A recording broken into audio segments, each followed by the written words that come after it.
Dejo Magic, Part 3, Dewberries. I wake disoriented, off kilter. Where am I? Then I remember after dinner, Ma and Grandmarie in the rockers, me on the steps. We sat quiet on the porch, watching the Bayou like we were watching TV. Grandmarie kept saying, I never live anywhere else but here.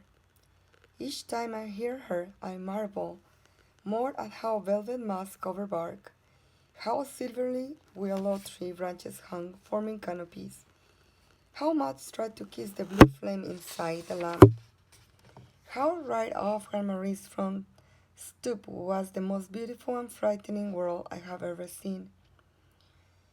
I kissed Ma when she left. I bit my tongue, still scared, still trying to be brave but wanting to beg her not to go. Grandmarie tucked me in bed, tied with a crisp white sheet. You know how to listen quiet. I felt like I had passed a test. Waking, I stretched my arms and toes. Ripples of silver tint shaped the ceiling. In between ridges, there are spiderwebs. I almost screamed. I pulled my legs up tight. I felt itchy, creepy. I don't see any spiders, just webs, like lace, delicate connecting threads filling the ceiling hollows. If spiders don't bite me, I think I'll be fine. I like how the cot holds me. It's snug. But there is no door, just a sheet of rope making a screen. There are no stuffed animals or closets of frilled dresses, no twin beds, no electric ceiling lights. I hear Grandmarie shuffling, trying not to clunk pots and pans. For a moment, I feel good. I was meant to wake up here. Feeling sunlight streaks through the window above my head. Grandmarie's house isn't fancy, just logs and wood slats, mesh for windows. Grandmarie's poor, my sister probably thought. But I feel like I'm in a storybook in a magical cottage deep in the forest. Still, I can't help but remember Aisha's warning. A witch, a witch's house. I try to calm myself. I smell bacon and something else, tangy and sweet. Dewberries, my stomach rumbles. I'm awake. There's shirt overalls at the foot of your bed, Grandmarie's voice comes from the other side of the screen. She starts to hum. I hum too, Grandmarie stops. I stop. She hums again, low and deep. I match her pitch, only higher. She hums another tone. I hum it back. Separated by sheet, it feels like a game. Grandmarie hums another note, then another and another, a repeating pattern. I follow her lead. Our voices mingle, making a happy tune. With back and forth pockets, my overalls are just like hers, only smaller. I had never had overalls before, just my sisters hand me down skirt dresses.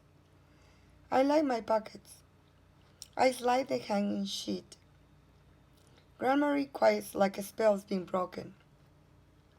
I see the small kitchen. I see Grandmarie's cot covered by a quilt with a pattern of blue and white fish. There are wildflowers by the window. Not a single mirror. Another reason why my sister didn't like it here. Grandmarie's wrinkles are deep.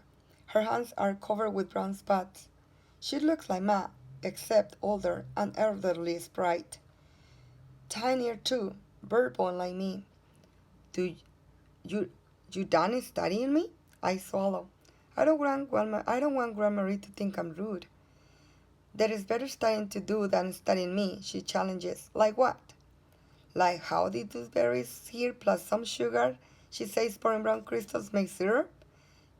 Perfect for griddle cakes. On the stove there are no gas or electric coils, just red gray coals on a shelf beneath the pot. Can I help? You cook? Yes, ma'am. Ma taught me everything you taught her. Did she now? Grandmarie's eyes shine. I have passed another test. Get some eggs from Sweet Pea. Who? Grandmarie laughed, sounding like sparkling water over a rock. I don't feel embarrassed. It's a happy laugh. Sweet Pea, my chick. Her cup is run back. I dash out the door. Leaping off the porch, I had never seen a live chicken. Stone and pressed dirt make a trail leading past the garden to a yellow painted box, low and long. Sweet pea is beautiful, reddish brown with copper silk feathers, a red crown, a yellow beak. She cocks her head.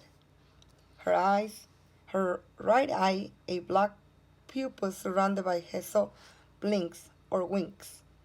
I tiptoe toward. Sweet pea sits on her shelf. Wood chip line the floor. She looks at me. Do chickens smile? Sweet pea stands on her three-toed feet, beautiful brown eggs nestle in the hay. She's proud. Her feathers are puffed. Her beak pecks forward and back, then down. She's inviting me. I walk slowly, softly, crunching dirt. I lift each egg, warm, smooth. I cradle two of them. Miss Sweet Pea clacks, her beak jutting like she's asking for something. Thank you, I try. Miss Sweet Pea clacks, turns in a circle and lifts her feet, one by one, then shimmying her feathers, sits again. Grandma is in the kitchen flipping meal cakes. Without turning, she says, bring the eggs here. How do you know I'm here? No plenty, Grandma cracks the eggs, and I watch as they sizzle, and white turning opaque, then bright white, and the yolk becomes firmer, quivering yellow. Do you know Sweet Pea talks? Brown art, Grandma stares at me. I mean, no words, I say nervously. But she wanted me to speak. I speak, say thank you, I think, so I did. So you should, says Grandma, turning back to the stove. Being ungrateful is the worst. I slip into the chair, ready to eat. Wash your hands. I mumble grumble. None, no, don't have ice in the back, in my head.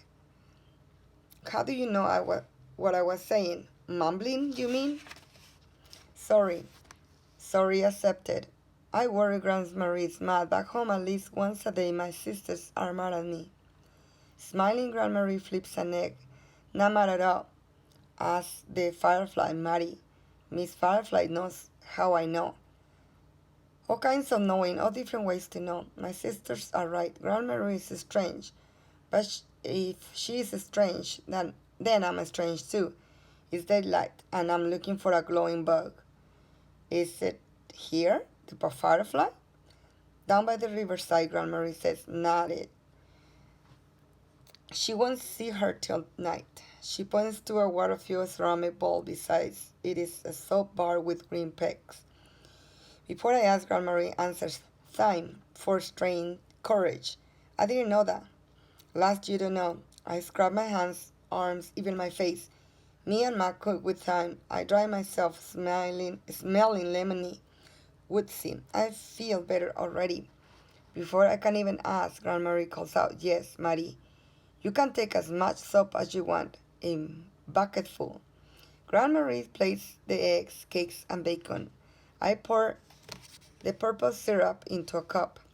Grandma, my voice squeaks. I want to ask a thousand questions. Like how come she never lived anywhere else? How come we both are?